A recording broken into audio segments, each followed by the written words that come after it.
Olá a todos, muito bem-vindos a mais um vídeo diagnóstico hidrometeorológico e energético do SIM, desta vez com um grande destaque aí dos efeitos do ciclone extratropical que atravessou a região sul. Mais uma vez de home office, Gui, muito bom dia.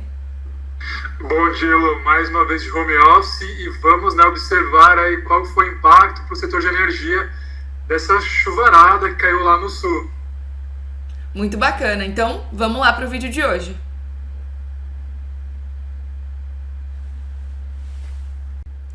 Começando a nossa análise pelos aspectos hidrometeorológicos, a segunda semana do inverno foi marcada pela formação de um ciclone extratropical pela região sul do Brasil. E o ciclone até foi denominado aí nas mídias sociais principalmente como ciclone bomba. E por que disso, né, Gui? Eles chamam de ciclone bomba quando existe um aprofundamento muito rápido da baixa pressão atmosférica, muito mais rápido até do que os modelos de previsão de curtíssimo prazo estavam prevendo. E os efeitos, desse aprofundamento rápido da baixa pressão, a formação de uma frente fria, foram desastrosos aí na região sul do país. Muitos desabrigados, muitas áreas destruídas. Tivemos, infelizmente, até ocorrência de óbito aí devido a essa condição de tempo severo na região sul do Brasil. O sistema agora, como a gente pode ver nesse videozinho, se formou em cima da região sul do país, mas já se deslocou em direção à costa da região sul do Brasil. Passou uma frente fria pelo estado de São Paulo, também tivemos ventania na região metropolitana, mas agora, cada vez mais distante, aí o sistema está perdendo sua influência no continente. Ainda no decorrer desta quinta-feira, provoca algumas pancadas de chuva isoladas entre o Rio de Janeiro, Espírito Santo e a faixa leste de Minas. No entanto, não tem previsão de acumulados expressivos, de chuva forte e intensa, como as que ocorreram em áreas da região sul. Se a gente passa para o próximo slide, conseguimos identificar que as cartas sinóticas, do CPTEC já identificavam o aprofundamento dessa área de baixa pressão sobre a região sul do país na segunda-feira. E entre a segunda e a terça-feira que o sistema, vamos dizer assim, explodiu, ganhou mais intensidade, a baixa se aprofundou bastante e por isso tivemos até esses desastres aí na região sul. Uma coisa interessante, Gui, tem alguns meteorologistas, alguns acadêmicos da área de meteorologia principalmente, que classificaram esse evento que ocorreu na região sul como um evento chamado de derecho, que é quando uma área de instabilidade muito extensa, com temporais dentro, com ventania, se forma sobre áreas, sobre uma grande extensão de área, Isso é comum acontecer lá nos Estados Unidos, mas segundo esses estudiosos aí do Instituto Nacional de Pesquisas Espaciais, não é tão comum acontecer no Brasil, mas sim, pelas imagens de radar, pelas imagens de satélite, eles estão classificando como um fenômeno conhecido como derecho. É um evento de mesoescala na meteorologia e que não é tão comum aqui no Brasil, tá bom? Se a gente passa para o próximo slide, a gente identifica que nenhum dos modelos praticamente, pelo menos o oficial do ONS, depois a gente vai dar uma olhadinha no modelo Ampere, eles conseguiram com boa performance identificar tanto a intensidade, a severidade desse episódio de chuva,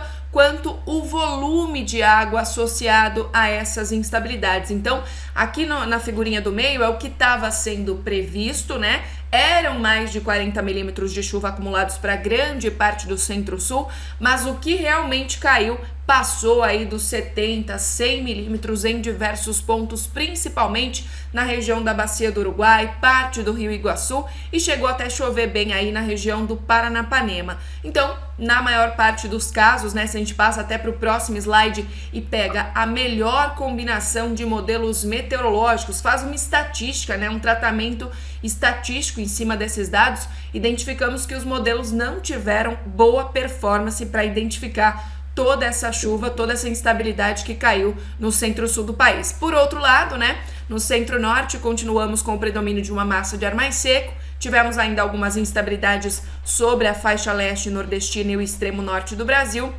e todas essas áreas aqui, como é comum da climatologia, entre interior da Bahia, sul do Piauí, Maranhão, Tocantins, Mato Grosso e Mato Grosso do Sul também, a maior parte ali do norte do estado, com condição de tempo firme ainda predominando.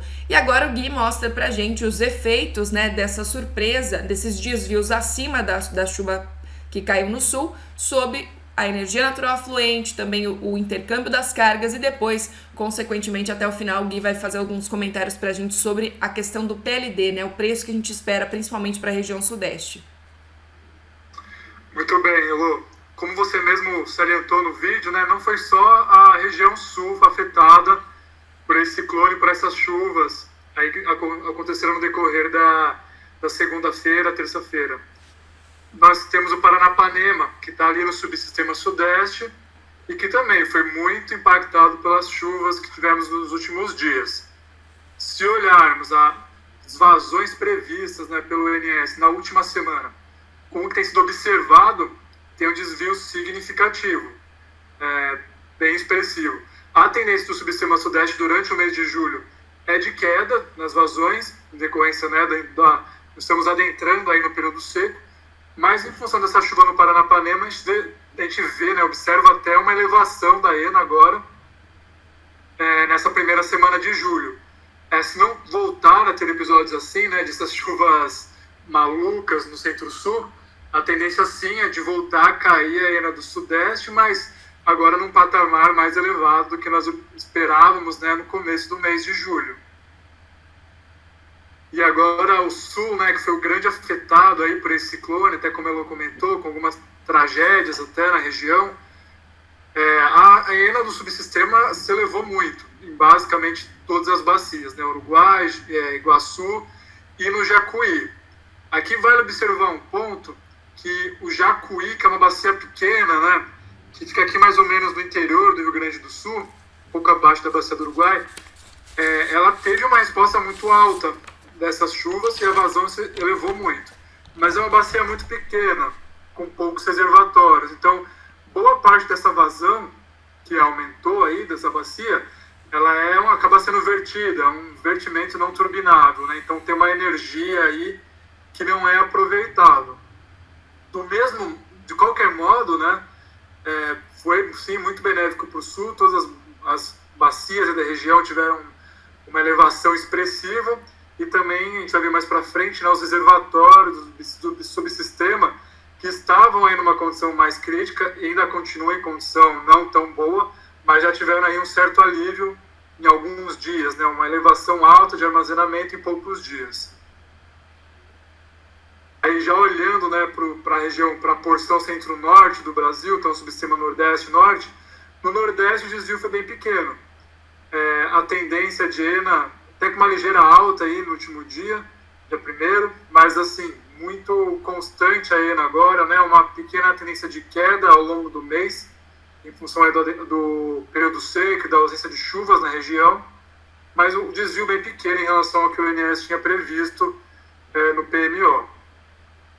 O norte, né, é um cenário bem parecido, a tendência de queda, né, já muito mais pronunciada nesse subsistema, que vale lembrar que atinge vazões bem elevadas durante o período úmido e que agora tem um declínio, né, bem vertiginoso aí dessas vazões, indo para o período seco, tendendo, né, ao período seco com vazões bem mais baixas, ainda relativamente alta, né, nessa primeira semana de julho, em torno de 8.000, mas tendendo aí, se a gente for pegar, né, até a MLT, já para algo perto de 4.500, 5.000, e depois até para o final, lá para agosto, já caindo para 2.000. Então essa tendência do submercado norte, né, não tem muita chuva esperada ali, principalmente para o Tocantins, e nem para Belo Monte, nesse período, então desvio muito pequeno em relação ao que o ONS previu, e tendência de queda. E como a gente enxerga isso, né, para os intercâmbios. De novo, né, o subsistema norte ainda exportador para o sistema, só que dessa vez, assim como a gente observou na última semana, o subsistema nordeste ajudando nesse intercâmbio. Então, o norte e o nordeste exportando energia, o nordeste agora com uma geração eólica bem expressiva e também uma geração hidrelétrica, né? Lembrando que as vazões ali de São Francisco não estão mais travadas, defluências liberadas, e como o armazenamento, o subsistema está bem alto em função das chuvas, da política de defluência que foi adotada ao longo do ano, dos últimos anos, Então o subsistema Nordeste está nessa condição de exportador, tanto de energia eólica quanto hidro, né? Tá, no balanço do subsistema ele acaba tendo um superávit de energia, mandando aí para o sistema Sudeste, que por sua vez tem ajudado o Sul. Apesar dessa chuva no Sul, né? Vale lembrar que os reservatórios ainda estão bem baixos, então o subsistema Sul está recebendo energia para depressionar menos esse reservatório, os reservatórios da região. Chama tem atenção energia que não consegue ser aproveitada no Jacuí, mas ali você ainda consegue armazenar energia no Uruguai, no Iguaçu. Então, o subsistema Sul ainda tomando energia, né? Mas também vale observar que a gente teve uma pequena exportação de energia essa semana. Um pouquinho de energia aí para a Argentina, mas bem pouquinho. Gui, uma coisa que chama a minha atenção e acho que deve chamar das pessoas que nos assistem também, que às vezes são um pouco mais leigas aí na questão de intercâmbio de energia, né? É que mesmo o Sul tendo recebido essa chuva volumosa, expressiva, ainda tem, né, essa expectativa dele ser um importador de energia. E aí a gente estava comentando, né, antes de começar a apresentação, a questão da distribuição temporal da chuva também foi um problema para o Sul ao longo dos últimos períodos, né? A gente teve um episódio de chuva lá no início de junho, que foi bom, depois secou completamente, a gente teve pouquíssimos episódios de instabilidade e só voltou a chover no final do mês. Então, para o Sul continuar sendo um importador aí de energia, um dos motivos também foi a distribuição temporal dessa chuva, né? Depois de um período, né, um longo período de estiagem no Sul, nós começamos em junho a observar episódios de chuva. Só que, como você comentou, muito localizados no tempo, né, episódios mais esporádicos. A vazão do subsistema, né, das bacias, responde muito rápido na subida, mas tende a cair muito rápido também. Então, se não tiver mais episódios, né, de chuva, tende a voltar a cair essa ENA. E como os reservatórios estão muito baixos, né, ainda é importante preservar essa energia armazenada do Sul e, se possível, trazer esse excedente, né, do Norte, do Nordeste para o Sul, porque nada garante, né, que vai continuar chovendo bem. Tudo bem que a climatologia, você entende melhor disso, né? Climatologia para o Sul para os próximos meses ajuda com mais chuva, mas não é nada garantido, né? Então o ONS ele tende a manter, então, nesse momento, né, um certo seguro no Sul. Vale observar que os despachos, né, por segurança energética, aquela operação mais especial do Sul, está sendo mais flexibilizado, né? No último PMO já foi avisado, não vai ter esse despacho fora do mérito, mas as defluências mínimas, quando possível, né, serão atendidas lá, as restrições de defluência mínima. E também lembrando que tem muito dessa ENA, né, do Sul, que não é utilizado, né? Ela vai ser vertida e não vai gerar energia, não vai para armazenamento. Então tem que tomar um cuidado também quando a gente observa essa ENA bem alta do Sul, tem uma parte dela que simplesmente não é útil. Entendido. A gente vai falar um pouquinho agora de temperatura, né? Como é que ficam aí os efeitos. A gente terminou o mês de junho com temperatura tanto mínima quanto a máxima acima da média, porque justamente foi aquilo que a gente acabou de falar, né? Na maior parte do tempo, tínhamos o predomínio de uma massa de ar mais seco, de uma alta pressão em níveis médios da atmosfera. E por isso, né, que a gente teve maior elevação das temperaturas durante a tarde e à noite, né, apesar da perda radiativa aí que a gente teve, né, as instabilidades passando algumas vezes pela região sul e deixando nebulosidade, a mínima então acabou também ficando acima da média.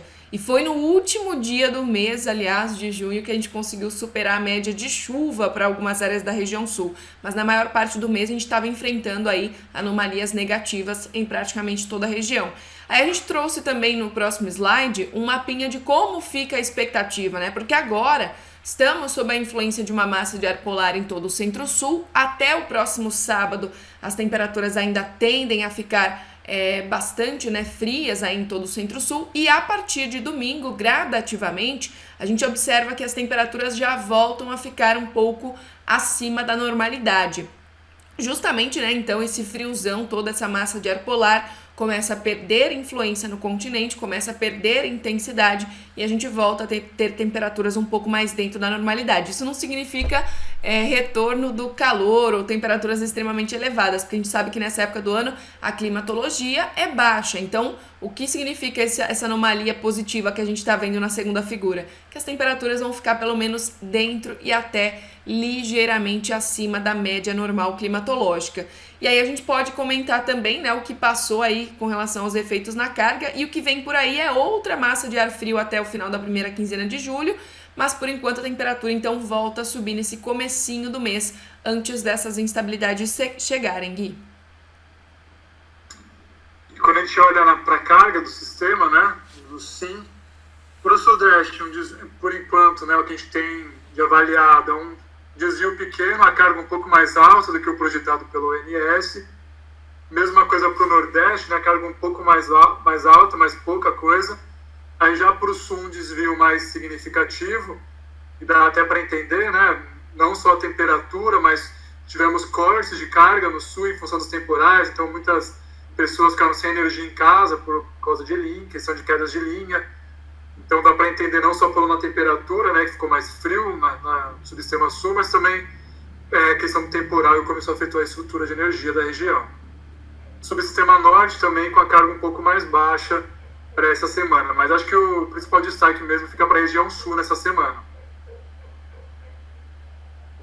E agora, como a gente comentado no começo, né, da apresentação, os armazenamentos. Não é de se espantar, né, que a expectativa de armazenamento para essa semana seja maior do que o previsto pelo ONS na confecção do PMO, em basicamente todos os subsistemas, mas com destaque, né, para o subsistema sul, um armazenamento maior do que o esperado pelo ONS. Mas o Sudeste também, o Nordeste com a expectativa de armazenamento mais alto, e apenas o Norte aí que acabou depressionando, né, um pouco mais do que o previsto pelo ONS nessa primeira semana de julho. E o resumo, né, de todas essas variáveis que a gente esperaria, né, para a próxima semana, para a próxima revisão. A ENA, né, energia natural fluente, tende a fazer um impacto de queda no preço, nós vimos, né, tanto o sul quanto o sudeste com ENAs bem mais elevadas do que o previsto. A carga tem digamos que um efeito mais neutro, né, o sudeste um pouco mais alto, o nordeste um pouco mais alto, em relação ao sul e o norte um pouco mais baixos, então a gente colocou um peso mais neutro aí para a carga. E o armazenamento também fazendo o preço cair, assim como a energia natural fluente, né, são variáveis bem próximas, bem ligadas, relacionadas. Então o armazenamento também, principalmente do sul, sudeste aí mais alto, e fazendo esse preço cair. Em relação aos outros, não temos a princípio, né, nenhuma atualização de outras variáveis que sejam relevantes aí para a formação de preço. Então, né, o resumo, o que esperar do preço, né, para a próxima revisão do PLD, para a revisão 1 de julho. Um preço mais baixo, motivado aí principalmente pelas afluências mais altas e reservatórios mais altos aí no Centro-Sul. Vale lembrar, né, que a projeção de preço, né, do PLD, para o setor de energia, ele leva em consideração as projeções também de afluência, de reservatório, de carga, e não só observado na última semana. Então, caso tenha alguma dúvida quanto à formação de preço, dá uma ligada lá no PERE para ver como a gente pode te ajudar, você e a sua empresa, para entender mais da formação de preço e do comportamento esperado aí para as próximas semanas, para os próximos meses também. É isso aí, se precisar é só entrar em contato com a gente, temos também o endereço de e-mail aqui embaixo dessa apresentação, fiquem à vontade. Muito obrigada mais uma vez pela atenção de todos vocês. Ficou qualquer dúvida também com relação aos nossos produtos e serviços de meteorologia, estou à disposição, estamos aí à disposição para explicar e contar para vocês um pouquinho mais sobre a nossa plataforma de meteorologia, que está em desenvolvimento também, né? Cada vez mais a gente adiciona coisas lá para agregar conhecimento, agregar poder na hora da tomada de decisão, né, no setor de energia. E é isso, pessoal. Desejo a todos vocês um excelente resto de semana, repleto de saúde e muita paz, não é mesmo, Gui? E a gente se vê na próxima semana. Isso aí, Elô. Boa tarde a todos. Até a próxima semana.